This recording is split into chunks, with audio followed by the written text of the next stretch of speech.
مشاهدينا في كل مكان، رجعنا مع حضراتكم مرة تانية، وبيسعدنا ويشرفنا يكون معنا في أولى لقاءاتنا الحوارية الأستاذ شادي نبيل، الناقد الرياضي بموقع تتويج. أهلا بحضرتك معانا، مشرفنا ومنورنا. أهلا بحضرتك. النهارده هنستفيد بقى، أول ما بلاقي حضرتك معانا في حوارات ببقى عارفة النهارده أن عندنا وجبة دسمة من الأخبار ومن المعلومات والثقافة الرياضية. النهارده هتبقى إن شاء الله هتطل على السادة المشاهدين، بس النهارده مش عايزينها تقيلة قوي عشان دي فطار لسه. طيب. فيعني إيه نخفف بقى كده شوية. تمام؟ نبدأ مع حضرتك دورة ألعاب البحر الأبيض المتوسط، بالتأكيد الحدث الأهم. إيه الأخبار، إيه التفاصيل، آخر الكواليس والأخبار عند حضرتك؟ طيب احنا النهارده خلاص، يعني النهارده اليوم قبل الأخير من ألعاب البحر الأبيض المتوسط. المشاركة المصرية حتى الآن احنا معانا 49 ميدالية، معانا 13 ذهبية و14 فضية و22 برونزية. تمام. المشاركات المصرية اللي فاضلة النهارده إن شاء الله، في حاليا بتقام مسابقة السلاح الشيش، في 3 لعيبة مصريين، علاء الدين أبو القاسم ومحمد عصام ومحمد حمزة، وهنتكلم عليها بعدين. بكره اليوم الختامي، حفل الختام، هيبقى فيه بس ماتش نهائي مسابقه كره اليد. منتخب مصر طبعا هيلاعب منتخب اسبانيا، وفي مباراه الثالث والرابع منتخب صربيا هيلاعب منتخب مقدونيا الشماليه. تمام. ده كده الجدول اوفرول. لو هنتكلم بقى على البعثه المصريه، تمام. احنا كنا متفقين في اول الدوره البعثه المصريه اتكونت من 19 لعبه، 19 اتحاد شارك في البطوله. صحيح. في 14 اتحاد قدروا اللي هم يحصلوا على ميداليات، وفي 5 اتحادات لم يحالفهم الحظ. نبدا بالخمسه اللي لم يحالفهم الحظ الصغير. العدد الشراع والقوس والسهم وكره السله 3 في 3 والكره الطائره والتنس. دولت ال5 اتحادات اللي لم يحالفهم الحظ. خلينا نتوقف عند واحد واسباب عدم تحقيق ميداليه او الاخفاق يعني. طيب احنا لو بنتكلم على اتحاد الطايره، تمام. منتخب السيدات قدر اللي هو يحصل على المركز السادس، والرجال المركز الثامن. تمام. منتخب السيدات قدر اللي هو يحقق العديد من النتائج الايجابيه، قدرنا ان احنا نفوز على اليونان، وقدرنا ان احنا نفوز على تونس. لكن في مباراه لما جينا نلعب على الدور الثمانيه اتغلبنا من اعتقد من اليونان. تمام. منتخب الرجال كان على وشك الوصول للدور قبل النهائي، خسرنا امام منتخب اسبانيا في ربع النهائي بعد ما كنا متقدمين 2-1. ويعني نقدر نقول ان عامل اللياقه البدنيه كان ليه تاثير سلبي على المنتخب المصري، ما قدرناش نحافظ على الفوز واتغلبنا 3-2. تمام. فبالتالي منتخب كره الطايره الرجال كان في مشكله ان المدير الفني الهولندي كان مشي قبل البطوله، ومش هنتطرق ليها بالظبط. واتكلمت مع حضرتك قبل كده عن النقطه دي، وقلنا ازاي يعني يمشي حتى لو هم عايزين يقدموا له الشكر ما يبقاش قبل البطوله، يبقى هم رايحين البطوله دي ايه الهدف منها بالظبط. واول ما خلصنا ماتشاتنا اعلن اتحاد كره الطايره تقديم الشكر او استقاله او اقاله الجهاز الفني. هم اخلوه قبل ما يروح؟ لا هو اتمنع، كان طلع اللي هو ايه يعني كان اتمنع من السفر، مش اتمنع يعني ما سافرش مع البعثه لحد ما يبتوا في القرار، ففي الاخر اللي هم وجهوا له الشكر. ما كان راح وخلاص يا جماعه، وبعد كده بيقدموا له الشكر بقى علينا. ماشي. منتخب كره السله 3 في 3، احنا دولت منتخب يعتبر مش ناشئين شباب، لان المنتخب الرئيسي كان بيلعب في بطوله العالم، وكان رجع قبل انطلاق دوره البحر الابيض المتوسط. فقدرنا ان احنا نشارك، نقدم مردود ونستفيد من الخبره. القوس والسهم مشاركه بتعتبر مش متوسطه على قد ما هي استعدادا للبطولات القادمه. في بعض الاتحادات بتبقى المشاركه يعني تواجدها بهدف المشاركه كخطوه او استعدادا للبطولات القادمه، او استعدادا لاعطاء خبره لاعبيها للمنافسات القادمه. البحر الابيض النسخه القادمه ده كان القوس والسهم يعني، ده القوس والسهم والشراع. والشراع يعني اذا هم ما اخفقوش ولا حاجه بالنسبه لهم، وده كان متوقع بالظبط، ما كسبوش ميداليات. تمام. التنس كذلك في عدم وجود يعني ميار شريف ومحمد صفوت، عندهم بطولات خارجيه بالظبط، وميار كانت بتعاني من اصابه، فبالتالي ومحمد كان بيهدف اللي هو يحسن من التصنيف بقى عشان في وقت الكورونا ووقت هو ما عرفش ياخد تاشيرات. فبالتالي دي كده ال5 اتحادات اللي لم يحالفهم الحظ. هنتكلم بقى على في الكوم الكبير، الكوم اللي حقق الحاجه الكويسه 14.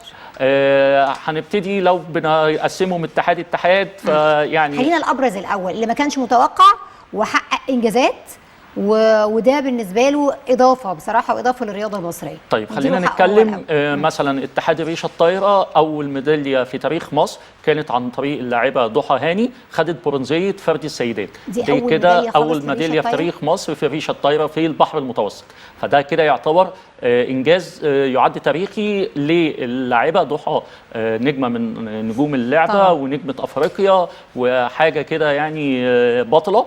فبالتالي سطرت اسمها في تاريخ اللعبه في مصر على مستوى البحر المتوسط. ليه كده؟ ليه احنا كده في ريشه الطايره كده؟ هي البطوله ابتدت في يعني احنا 2013 2018 هي دي ثالث نسخه يعني بالظبط. طيب يعني ده مش تاخر مننا احنا؟ لا مش لا خالص، بس يعتبر سطرت اسمها. زي ما برضو يعني احنا بس هنمشي حاجه لحد ما نوصل لنجمه البطوله. تمام، بس انت طبعا ماشي. طبعا في الاتحاد تنس طاوله مش مفاجاه، لكن انا كنت متوقع في فرد السيدات دينا مشرف او هنا جوده يقدروا يحققوا ميداليه، لكن مع الاسف ما دينا ما وصلتش ربع النهائي، وهنا قدرت اللي هي توصل لربع النهائي قبل الخساره. لكن منتخب سيدات تنس الطاوله قدر اللي هو يفوز بميداليه الفرق، وده يعتبر انجاز ليهم.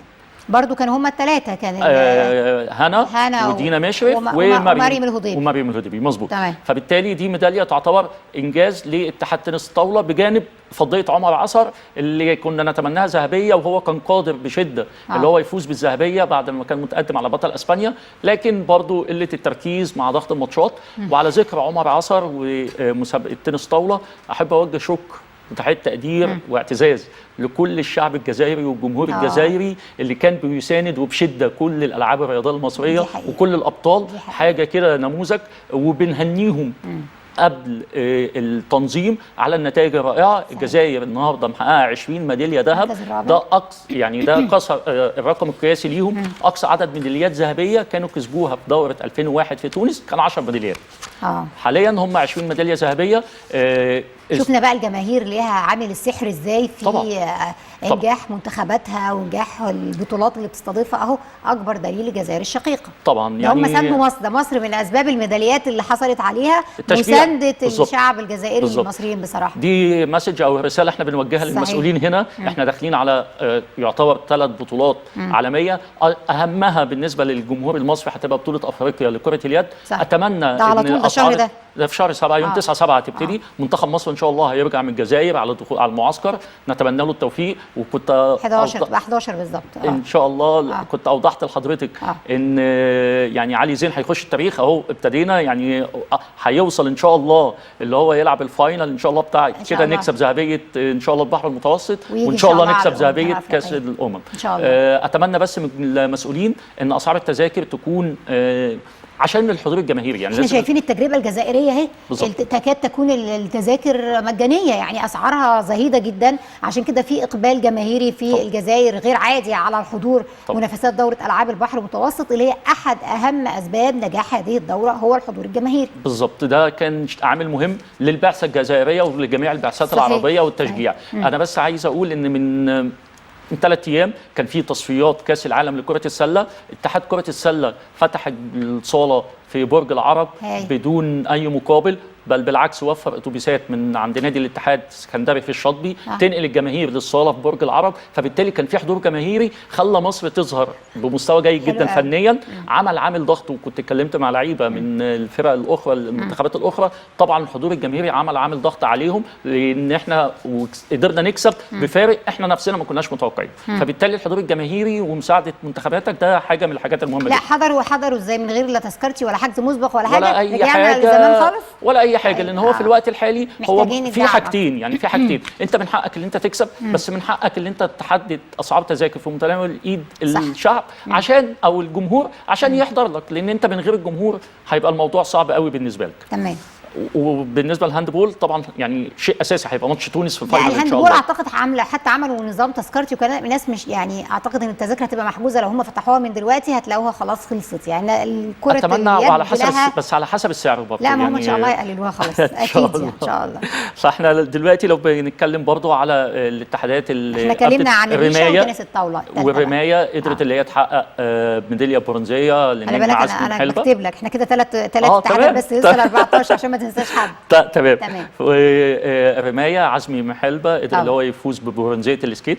دي برضو من الميداليات اللي تعتبر يعني كويسه او نتيجه كويسه لاتحاد الرمايه. تمام. احنا كده دولت اللي هم حققوا في ميداليه واحده ريشه الطايره والتنس والرمايه. لو نتكلم على الفروسيه، الفروسيه برضو قدرت اللي هي تحقق فضيه الفرق للرجال، وبرونزيه للفردي لمحمد طلعت، الفارس محمد طلعت. طبعا في ظل عدم حضور الابطال العالميين نايل نصار وباقي الفرسان اللي بيحققوا ميداليات خارجيه لمصر، يعني اعتقد ان دي نتيجه تعتبر كويسه لاتحاد الفروسيه. تمام. لو بننتقل لالعاب القوه، العاب القوه دي عروس بقى اللعبات كلها وعروس هذه الدوره بالظبط. لو بنتكلم 5 ميداليات، 2 ذهب و2 فضه وواحده برونز. النجمه بسنت حميده طبعا بالنسبه لي ما كانش يعني حاجه مش متوقعه، لا ده انا كنت متوقع حاجه، بس يعني كنت متوقع ميداليه من ال100 او ال200، لكن انها تجيب الاثنين على الاقل. على الاقل نجاحها يا استاذ شادي في ال100 اداها دافع انها تنجح في ال200. خلاص يعني هي عاشت اجواء ما ينفعش ما تعيش تاني اجواء تانية غيرها. هي تستحق كل اللي هي فيه دلوقتي بسبب يعني الكوتش اللي انا بالنسبه لي يعني كابتن محمد عباس. كنت الحمد لله من الناس المحظوظين اللي انا كنت يعني في عز ما هي الناس كلها لسه بسنت مش زي دلوقتي يعني بطله طبعا. في شهر يناير الماضي، وكان ما اشتركتش في اي حاجه من بعد الاصابه في طوكيو. كنت عملت معاه حوار مع كابتن محمد عباس، منتاليتي مختلفه، راجل هو عارف عايز يوصل لايه، بيستخدم الادوات المتاحه معاه في اجمل صوره. تهنئه ليه قبل ما يكون التهنئه اكتر لبسنت، لكن بسنت بعد العوده في استقبال خاص هي كمان في مطار القاهره من يعني طبعا الدوله المصريه والقوات المسلحه. ده اكبر تكريم ليها على فكره، هي لاعبه المؤسسه العسكريه عشان كده طبعا اكبر تكريم ليها، وده تكريم خاص جدا ان شاء الله في بطوله عالم في شهر 7 ان شاء الله. ان شاء الله بسنت بس يعني هي بس المفروض كانت شعرت ببعض الالام في الاصابه القديمه قبل سباق ال 200 متر. الشهر ده على طول يعني هتسافر على طول ان شاء الله. فين هتكون البطوله؟ في امريكا. هتسافر يعني على طول ان شاء الله. فبالتالي طبعا ميداليتين بسنت بارقام 11 ثانيه و10 ثواني في المية، 22 و47 في ال 200، وده رقم يعتبر صحيح. بحر متوسط. كسرت رقم بحر متوسط كان 22 62. على الذكر برضو العاب القوى والعوده بعد العوده. بس انا عايزه اتكلم شويه عن بسنت، لان الرقم بتاعها او سباق 100 متر ده مش سهل خالص. احنا مالناش فيه ولا افريقيا ليها فيه. لا يعني احنا خلينا برضه يعني واقعيين، احنا مش مميزين في السباق 100 متر. لو بنتكلم جامايكا وامريكا هم الاساس بالظبط. احنا افريقيا بنتكلم في السباقات المتوسطه والطويله بالظبط كده. ومصر دايما كل بطوله يعني كل او معظم ميدالياتها في العاب القوى في الرمي في الجله، الحاجات دي اللي هي محتاجه. لكن ان احنا نشوف الجري المسافات القصيره لا الجري وبطله يعني مصريه، صناعه مصريه خام، مش متداخل فيها اي حاجه من اول المدرب لباقي فريق العمل. صناعه مصريه ذاتيه ولا صناعه مصريه يعني نرجعها لمين؟ برضو خلينا نعطي كل ذي حق حقه يعني. خلينا نتكلم برضو ان الالعاب الفرديه الاتحادات على قد ما بتقدر بتساعد اللعيبه، لكن اللعيبه بتساعد نفسها اكتر عشان نكون صراحه. حتى بسنت هي اللي صنعت نفسها، هي وزوجها طبعا مدربها محمد عباس طبعا يعني واهلها. ودي كانت لما بقول لها توجهي الشكر لمين في الحوار بتاعي، فقالت لي الاهلي، لان الاهلي هم اللي ساعدوني في كل حاجه، وخاصه وقت كورونا اللي كانت بتتمرن، والدها عمل لها جيم كامل يعتبر في البيت. اصل هي مش هي بس انت بس، ده الاسره كلها رياضيه بالظبط، واشقائها كلهم رياضيين فيعني والوالده والخالات وكله. باسم حميده واحد من اشهر واعظم لاعبي الحواجز. فبالتالي لا، هم الرياضه عندهم مش حاجه يعني مش حاجه رفاهيه، يعني دي حاجه اساسيه زي التعليم وزي الاكل والشرب. فبالتالي طبعا يعني الميداليتين دولت هيوصلوا بسنت ان شاء الله لسبونسرز. هيبتدوا هي بسنت ما عندهاش سبونسرز او رعاه لحد دلوقتي؟ معقوله؟ لا يعني لا، المؤسسه العسكريه بس هي اللي بتدعم. ففي الوقت الحالي طبعا هيبقى الموضوع اسهل سنه استعدادا بقى ان شاء الله باريس. هو اكيد دلوقتي السبونسر واقفين لها في المطار، خلي بالكم بقى، يعني زي ما كانش ممكن تكون مضت وهي هناك، اكيد هنلاقي السبونسر دلوقتي هم دلوقتي كانوا واقفين امبارح عايزين ومستنيين يعني. بالظبط كانوا واقفين امبارح. فدي كده العاب القوى. ايهاب عبد الرحمن خد فضيه الرمح، وده بالنسبه لي حاجه كده يعني ايه خبر سعيد، لان ايهاب فتره الايقاف كنت الجميع كان خايف موهبه وخامه تستحق التواجد على منصات التتويج العالميه والاولمبيه. فان شاء الله بعد برضه في ضية بطوله افريقيا الشهر الماضي قدر اللي هو يفوز بالفضيه بتاعه البحر المتوسط، وان شاء الله في بطوله العالم يبقى حاجه ان شاء الله على من المراكز الثلاثه الاولى. اسراء عويس في الوزن هو طبعا صورتهم اهو شفتهم الاثنين كانوا يعني متوقع لهم النجاح وفعلا نجحوا، وهم عاملين لهم الباص ده خصيصا ليهم يبقى هم كانوا واصلين مع بعض. ومعاهم طبعا اسراء عويس في الوثب الطويل دي فضيه، ومحمد مجدي حمزه في دفع الجله خد برونزيه مع انه كان بيعاني من اصابه وكانت واضحه جدا جدا وقت الماتش بتاعه اللي هو يعني عنده اصابه في رجله اصلا كانت هتمنعه من المشاركه، لكن اللي هو اتحمل على نفسه وشارك. وزميله مصطفى عمرو كان برضه المفروض هيشارك بس الاصابه منعته. فاعتقد ان اتحاد العاب القوى بيسير يعمل الاتحادات اللي ظهرت بشكل جيد وفوق المتوقع في هذه البطوله، من الاتحادات اللي قدمت مردود طيب جدا في البطوله. تمام. لو انتقلنا ليه بقى العدد الاكبر من الميداليات لمصر برصيد 10 ميداليات كان رفع الاثقال. رفع الاثقال هايل، دي لوحدها لازم نتوقف عندها لان رفع الاثقال مرت بمحنه صعبه جدا. كانت ممكن رفع الاثقال تضيع مننا، يعني كانت ممكن رفع الاثقال دي لو ما قدرش ابطالنا ان هم يلملموا اوراقهم ويرجعوا تاني يستفيقوا من الضغوطات الشديده جدا، كان ممكن رفع الاثقال اللي هي من الرياضات المفضله جدا عندنا انها كانت ممكن وقعت. لكن ده شابوه ليهم وتحيه للمسؤولين ان هم قدروا ان هم يحافظوا على مستوى رياضه رفع الاثقال وينسوا اي شيء كان بيعكر الاجواء في الفتره الماضيه ويستعدوا بقى وظهروا اهو بصوره جيده في دوره العاب البحر المتوسط. اكيد متفق تماما مع كلام حضرتك، واحب اضيف احنا اتكلمنا قبل كده في حلقه سابقه ان منتخبيه الناشئين والشباب قدروا اللي هم في اقل من شهر عملوا 27 ميداليه عالميه متنوعه. صحيح. فبالتالي هم بيسيروا على الخط الصحيح. لما نيجي نتكلم على الابطال بقى الكبار السن الكبير، لا احنا دلوقتي عملنا 10 ميداليات منهم ميداليتين ذهب، 4 فضه، 4 برونز. الميداليتين الذهب يعني ومين غيرها الفتاه السمراء النجمه الملكه نعمه سعيد وزن 71 كيلو.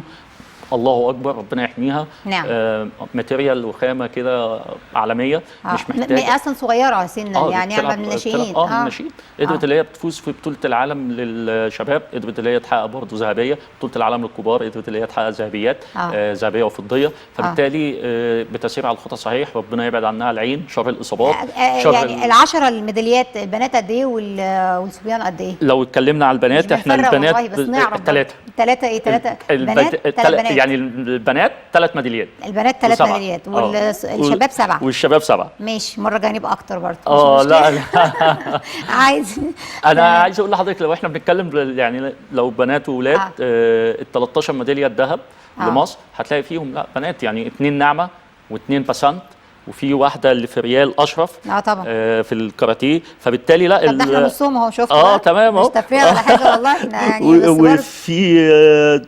وفي سيدات تنس طاوله ميداليه ده طبعا. طيب فيعني احنا كده ايه تمام طيب ولسه انتظرونا ان شاء الله.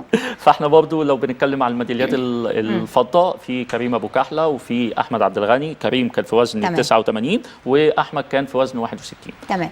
في احمد جابر زي ما حضرتك قلتي في النشره ده كان اخر ميداليتين برونز امبارح في وزن زائد 102 كيلو. تمام. واحمد علي اخذ برونزيه وزن 102 كيلو.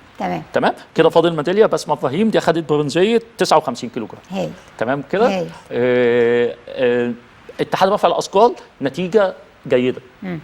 في احسن في احسن في ابطال في اوزانهم كانوا ممكن يحققوا لكن زي ما بقول لحضرتك البعد عن المشاركات الدوليه طبعا. حاجه يعني طبعا. ربنا يكون في عون اللعيبه. بس عايزين برضو نلقي الضوء على دور وزاره الشباب والرياضه مع الاتحادات اللي كانت بتعاني وعندها مشاكل. لازم يكون له دور ودور فعال، هو اللي كان برضو له الدور الاكبر في اعطاء ثقه من برنامج البطل الاولمبي بالزبط. اللي وزاره الشباب بتدعمه. يعني مصارعه رفع اثقال من الالعاب اللي هي سبورت جدا جدا جدا دكتور اشرف صبحي وزير الشباب والرياضه، عشان هي دي اللعبات اللي بتجيب لنا ميداليات.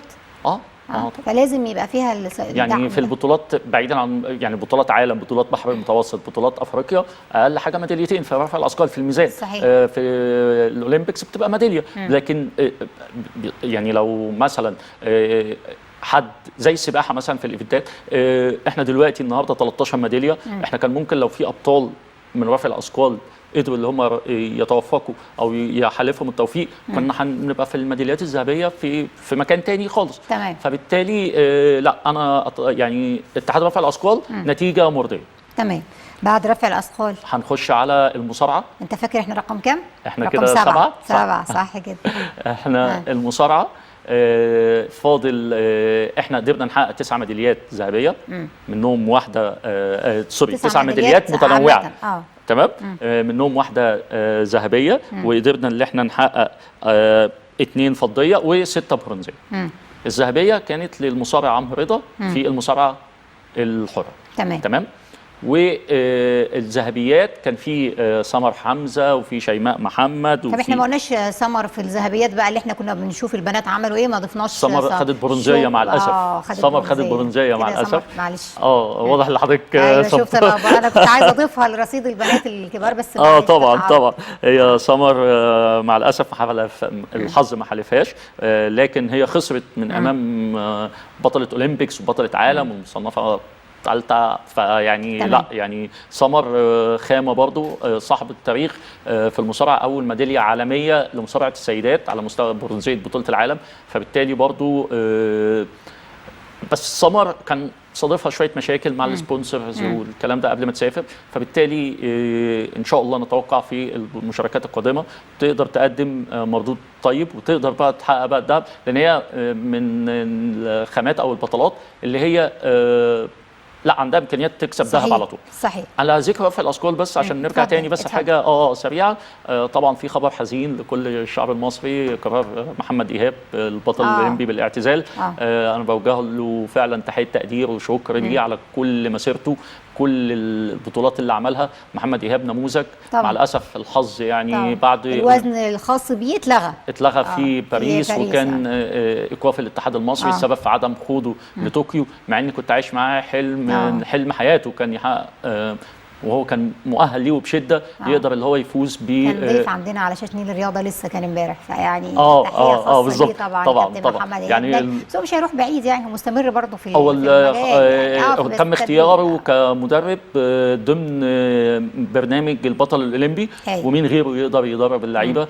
حابب اقول لحضرتك في المعسكرات من اكتر الناس اللي بتقعد تتكلم مع كل لعيب، يعني لو حد عنده 10 سنين لحد الابطال اللي عندهم قد ايا كان العمر. محمد شخص محبوب جدا، فبالتالي هيبقى ان شاء الله عامل يعني اضافه للجهاز التدريبي للمنتخبات الوطنيه. صحيح. احنا كده المصارعه تمام. نرجع بقى لو خدنا التايكوندو. التايكوندو خد 4 ميداليات، واحده ذهب واحده فضه و2 برونز. الذهب برضه للبطل الاولمبي سيف عيسى. متوقعه وما كانش ينفع نقبل منه في حاجه اقل من كده. الفضيه كانت لاشرقه نبيل، والبرونزيتين كانت ايه شحاته وشهد الحسين. يعني التايكوندو ب3 ميداليات نسائيه بس الذهب يكسب. سيف بيسير بخطى ثابته طوال مسيرته حتى الان، سواء على مستوى بطولات عالم، بطولات افريقيا، اولمبيكس، بحر ابيض متوسط. نتمنى اللي هو فعلا يستمر على المردود الطيب ليه، وان شاء الله نتوقع في باريس بقى ان شاء الله نكسب بقى ذهب ان شاء الله. عندنا امل والله. ان شاء الله ان شاء الله ان شاء الله. السلاح اللي هو لسه مستمر المنافسات بتاعته واحنا مع حضراتكم دلوقتي. تمام. بالامس كسبنا ميداليتين ذهب. زياد السيسي حاجه يعني يستحقها وبشده، وفرحت له جدا جدا في سلاح السيف. ومحمد السيد سلاح سيف المبارزه. كنا برضو في حوار سابق اشرنا ان اتحاد السلاح والاتحاد الخماسي لا غبار عليهم. صحيح. ويعني ما فيش كلام يعني ان شاء الله النهارده ان شاء الله ربنا يكرم ان شاء الله محمد حمزه او علاء او محمد عصام في اضافه فضيه وذهبيه لمصر. ان شاء الله السلاح بيستعد لبطوله عالم ان شاء الله في نص 7 هتتلعب هنا في مجمع الصالات باستاد القاهره. اتمنى من الجمهور المصري يتوجه للصاله ويدعم الشباب ويدعم الفريق على رجال وسيدات، لان منتخب السلاح ومنتخبات السلاح من المنتخبات اللي او الاتحادات اللي تستحق كل التشجيع. تمام. وصلنا كام لعبه كده؟ 9 داخلين على 10 اهو. ماشي، مش هنسيبهم 14 عشان لا خالص، انا مع حضرتك. فاضل ايه؟ الكاراتيه. الكاراتيه طبعا. طيب الكاراتيه احنا اخذنا 5 ميداليات، سوري 7 ميداليات، 2 ذهب و3 فضه و2 برونز. الاثنين الذهب يوسف بدوي وفريال اشرف. تمام. في ناس زي ما بقول لحضرتك، زي ما اتكلمنا على سيف بنتكلم على فريال وبنتكلم على يوسف. هم اللي رفعوا العلم، هم اللي دخلوا بعلم مصر في شوف يعني هم اللي رفعوا. سبحان الله يعني سبحان الله، فريال وسيف هم اللي دخلوا بالعلم المصري. وحضرتك يعني اكن احساس كده، دي مسؤوليتنا، احنا لازم نرفع العلم تاني. وخلينا برضه عشان ما نبقاش بنقصوا عليهم او بنحملهم لود زياده، عدم تحقيقهم للذهب كان هيبقى حاجه مش مرضيه لينا الحقيقه. تمام. لان في ابطال خلاص انت وصلت الليفل، مش هينفع نقبل باقل من كده. صحيح. ففريال قدرت اللي هي تحقق ذهبيه. يوسف برضو بطل عالمي وكان في الدوري العالمي للكاراتيه برضو السيريس اي، كان بيحقق ميداليات. فبالتالي دي حاجه مش يعني مش هنقول اللي هي قليله او كتير على اتحاد الكاراتيه، لكن في المعقول او في اللي مطلوب منهم. صحيح. لو بس لسه الكاراتيه برضه ما خدش حقه عالميا بالشكل المطلوب، يعني في حتى نتمنى عدم بقى وجوده عدم وجوده يعني انا مش عارفه القصه دي جايه يعني ايه. عايزين بقى اولمبيكس بقى ناخد كاراتيه يعني نلعب كاراتيه ونلعب خماسي سوري ونلعب سكواش. صح كده. نطلع بقى كده في العالميه يعني. وهندخل كده مع الكبار لو دخل الكاراتيه والسكواش. الغريب ان في اولمبياد لندن في 2012 السكواش يعني انجلترا ما اختارتش السكواش. يعني كانت دي من ضمن الحاجات يعني اللي كانت غريبه جدا يعني. فلان هي الدوله اللي بتبقى دي اشهر لعبه عندهم المفروض يعني بتختار من ضمن الالعاب يعني. ما اختارتش السكواش، وكانها يعني ايه بتتجاهل، لان هي عارفه اللي هي مش هتتفوق فيه، وان احنا برضه اللي احنا نتفوق في على ايه. خلينا ماشي. نوصل للجودو.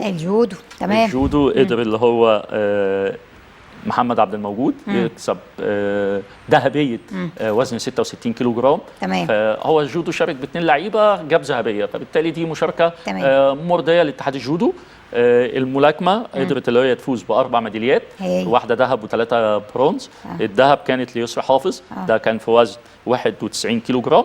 و3 برونز برضو كان من احد الابطال يسري سامي ويمنى عياد وعمر السيد. يمنى عياد وزن 54، دي برضو ميداليه تاريخيه، اول ميداليه تقريبا لمصر على صعيد السيدات في الملاكمه. فبالتالي ده كان مين نجمتنا؟ يمنى عياد. يمنى عياد، احفظوا بقى الاسم يا جماعه. يمنى عياد اهي بطلتنا في الملاكمه، دي حاجه جديده جدا. يمنى عياد. تمام كده احنا وصلنا ايه؟ كده وصلنا 12. السنه 13 14 واحده منهم. 14 دي بكره مش هقدر اتكلم عليها. اليد. كره اليد. طيب ال 13 الجمباز. شفتوا ما نسيناش حاجه، ما شاء الله عليك. اتفضل يلا. تمام. الجمباز حققنا برونزيه جهاز الحلق للبطل علي زهران. ومع الاسف لم يحالفنا الحظ في الترتيب العام. خدنا سادس، وكان في احد ابطالنا كان متوقع ليه ياخد برونزيه، بس مع الاسف فرقت يعني هو تعادل مع صاحب البرونزيه وما قدرش اللي هو يفوز بالميداليه.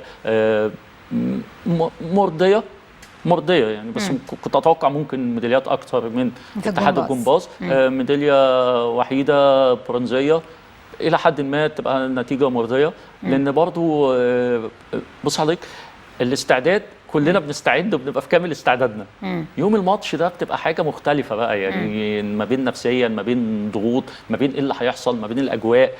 يعني فبرضه الابطال مش عايزين نقصوا عليهم، احنا بس عايزين نقول اللي احنا 50، احنا ان شاء الله 49 ميداليه ان شاء الله، يعني هنعدي ال50 ان شاء الله. فبالتالي ده افضل من عدد توتال الميداليات بتاعه الدوره الماضيه في تراجوانا في اسبانيا. احنا حققنا 45 ميداليه، بس الذهب كان اكتر، كان 18. احنا 13، ممكن نوصل 15 او 14 ان شاء الله. فبالتالي احنا كتوتال ميداليات اعلى من تراجوانا، لكن في الذهب كان اقل. برضه غياب السباحه صعب كان بقى اللي احنا نصل للعدد بتاع 18 ده. احنا خلاص النهارده بكره ما خلاص بقى كده. لان هو فاضل ايفنت واحد، ميداليه في السلاح وميداليه الهاندبول، فاحنا ماكسيمم هنوصل 15. حلو ماشي. راضيين بس كنت اتمنى كسر حاجز ال 20 ميداليه. اتوقع كان مع مشاركه السباحه كان ممكن يبقى عندنا. السباحه اعتذرت عشان في بطوله عالم، عشان اشتركوا في بطوله الدرجات. اعتذرت ليه؟ مش عارف لعدم الجاهزيه ولا يعني لان هي المفروض ان برضو الدرجات كانت على الاقل المشاركه كانت ممكن تعطي خبرات للاعبين، فعدم المشاركه دي برضو كانت من علامات الاستفهام. كره القدم متواجده في هذه الدوره كمسابقه لكن مصر لا، مصر ما شاركناش، وكنا اتكلمنا اللي هو عدم الجاهزيه واللخبطه اللي عندنا. مش هينفع تسحب اي لعيب تقول لاي نادي في الوقت الحالي انا هروح العب في اي مشاركه خارجيه. يعني العمليه بالظبط يعني ده حتى في الفتره الاخيره تاجيل كاس الامم متاجل من 6-1. ده يعني كل تاجيل بيحصل في البطولات الدوليه اتحاد الكره يعني بيحمد ربنا اللي هو بيساهم في ان الجدول بس نمشي كده، بس نزق الدنيا على خاصة ان في دلوقتي معظم الانديه بتستعين بعناصر الشباب اللي هو كان هو عناصر المنتخب الاولمبي، فكانت هتبقى هيحصل دروب جامد صحيح. وعلى ذكر يعني كانت المغرب كانت بتلعب مباراة الثالث والرابع بالامس مع تركيا، وكان الفاينل ما بين ايطاليا وفرنسا في مسابقة كرة القدم. تمام. لسه يعني المغرب عملت ايه؟ المغرب خدت برونزية. والمركز الاول؟ المركز الاول ممكن في اسبانيا او فرنسا. هي اللي كانت متابعه. تمام.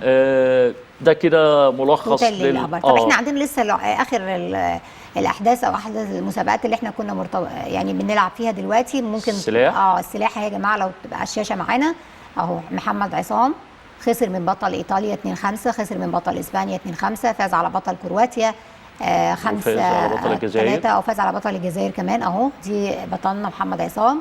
محمد حمزه هو فاز على بطل فرنسا، وفاز على بطل الجزائر، وفاز على بطل تركيا، وفاز على بطل البرتغال. هايل جدا محمد حمزه. علاء ابو القاسم نجمنا خسر من بطل صربيا، خسر من بطل فرنسا، فاز على بطل الجزائر هو 5-4. علاء كنا نتمنى له الافضل من كده يعني. علاء طبعا علاء ده اسطوره في السلاح يعني ده اسطوره، فخساره وبعد كده تحقيق الفوز، فده يعتبر كامباك. واتمنى ان شاء الله استمرار، ولسه ممكن يبقى فيه امل في ميداليه. انا بس كنت حابب اشير اتحاد سلاح في ولدين، محمد سيد صاحب الذهبيه بالامس ومحمد حمزه، ثنائي شاب الناس لازم تتابعهم وتتابع اخبارهم. محمد حمزه ومحمد السيد ماشي. ثنائي الى جانب باقي اعضاء المنتخب، لكن الولدين دولت يعني حاجه كده برضو، لان والد كل واحد فيهم كان بطل عالمي في اللعبه، فيعني واخدين جرعه او دوز سلاح عالميه فعلا. صحيح. طب البعض بيتساءل استاذ شادي، هل ما تحقق من نتائج في هذه الدوره؟ البعض بيرى بعض الاتحادات ده كان طفره حدثت ليهم مثلا، ما كانش فيه الاستعداد الكافي وحدثت هذه النتائج، لان كان في تقليل قبل المشاركه في دوره العاب البحر المتوسط، وكان في كلام كتير ممكن ما نشاركش، لا هنشارك بالمنتخبات الرئيسيه، لا ده هنشارك بالناشئين او باللاعبين الاقل عمرا. يعني راي حضرتك ايه في القصص دي كلها؟ طيب خلينا بس نتكلم واحده واحده. دوره البحر الابيض المتوسط دي من الدورات العالميه اللي كل اتحاد بيبقى حاططها في البرنامج بتاعه عشان يقدر ينافس في بطولات العالم. طبعا دوره البحر الابيض المتوسط في العاب بيبقى هي نفس الابطال. يعني لو بنتكلم مثلا على السلاح، تمام. السلاح الابطال على مستوى العالم هتلاقيهم من فرنسا، من ايطاليا، من دول البحر الابيض المتوسط، فبالتالي التنافس معاهم بيبقى هو اكن يبقى تنافس في بطوله عالم. صحيح. الاتحادات لا، اللي هي كانت مش عايزه تشارك، ما اظنش ان ما فيش اتحاد كان مش عايز يشارك، لكن انا عايز ايه من الدوره دي هي اللي بتختلف بقى من اتحاد لاتحاد. انا شايف ان مثلا اتحاد السلاح ما كانش هيوافق باقل من الميداليات. فعلا. ليه؟ لان احنا اوريدي ابطال عالم، احنا اوريدي هنشارك ابطال افريقيا. احنا وفي ناس لعبت بطوله افريقيا وما شاركتش في بطوله الدوري البحر الابيض المتوسط. كذلك تنس طاوله، تنس طاوله الابطال العالم فين؟ في الصين وشرق اسيا. فبالتالي يبقى التنافس بيني وبين ابطال اوروبا، خاصه في وجود عمر عصر اللي بيلعب في الدوري الفرنسي. صحيح. ودينا مشرف كذلك. في هنا جوده بتلعب كانت مع فريقها في السويد. فبالتالي لا، يبقى احنا ما فيش جاب كبير قوي ونقدر نحقق ميداليات. لو حضرتك بتتكلمي عن نتكلم على الاتحادات اللي هي حست اللي هي لا طفره، تمام. لو انا دي جايه كده سوري باي لك يو ماست كاتش ات، يعني لازم بقى خلاص يعني الفرصه جات لك. لو احنا لا اتحاد العاب القوه، انا بس كنت عايز اتكلم على اتحاد العاب القوه. اتحاد العاب القوه في شغل كويس جدا، ابتداء من بطولات الجمهوريه للناشئين والناشئات تحت 10 سنين و11 سنه و14 سنه، من 30 مختلفه، خدوا الولاد في حته تانية خالص من ناحيه البطولات بتتذاع على البيج بتاعت الاتحاد، بيعملوا لقاءات مع اللي بيكسبوا، بقى في سبونسرز حتى لو حاجات بسيطه ليها علاقه سوري بالرقم اللي بيتحط على التيشيرت، لو عليه لوجو اي شركه سبونسر، فبالتالي الاتحاد شغال. تمام. اتكلل المجهود ده بطولة افريقيا الشهر الماضي مع دورة البحر الابيض المتوسط. الناس خلاص عرفت، يعني ايهاب عبد الرحمن كان من الناس اللي اوريدي معروفه وكان متوقع ليه مسيره مختلفه لولا الايقاف، لكن قدر ان هو يعود. بسنت كانت الناس بتسمع، لكن وقف على البوديوم ورفع علم مصر مع ان الماتش اتذاع، لان بسنت لسه كان في الدوري الذهبي في كينيا، كان حققت فضيه، ده برضه كان اعجاز، وفي لقاء التشيك حققت ذهبيتين. صحيح. ما كانش حد يعرف الكلام ده. لكن اذاعه المباريات او اذاعه مسابقه العاب القوى، فبالتالي خلت الناس تشوف السباق، قدرت تشوف التكنيك، قدرت تشوف الحركه، قدرت تشوف البطله دي ازاي بتفرق عن الابطال اللي جنبيها. فبالتالي لا، الاتحادات حتى لو انت شايف ان ابطالك عملوا طفره، انا لازم استغلها.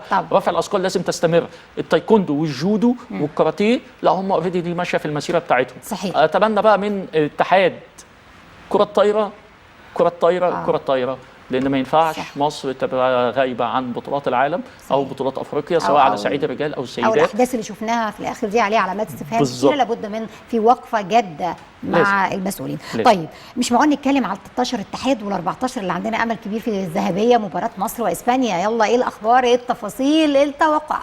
الوصول للنهائي بالنسبه لي ما كانش حاجه مفاجاه، لا دي حاجه كانت متوقعه برضو، ما كناش هنقبل باقل من كده. المنتخب المصري ككيان كره يد عارف هو عايز ايه.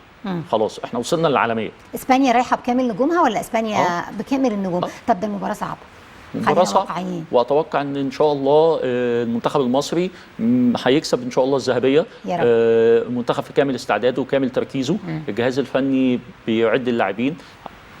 احنا بس عايزين نوضح حاجه، خلاص في كره اليد بالذات حاجز، انت بتلاعب فريق من اوروبا، راح الحاجز ده خلاص، كسر النار، راح وانكسر خلاص يعني بسبب نتائج منتخب وبسبب لعيبه اوريدي هم اللي شايلين الفرق. يعني هم شايلين الفرق في اوروبا. يعني لما بنتكلم على تلمو بوخارست، بنتكلم على محمد ممدوح هاشم واحمد خيري، كانوا هم اللي شايلين الفريق. من افضل النجوم في الفريق. بنتكلم على فيس بريم ومين غيره، يحيى خالد ده معشوق الجماهير هناك في المجر.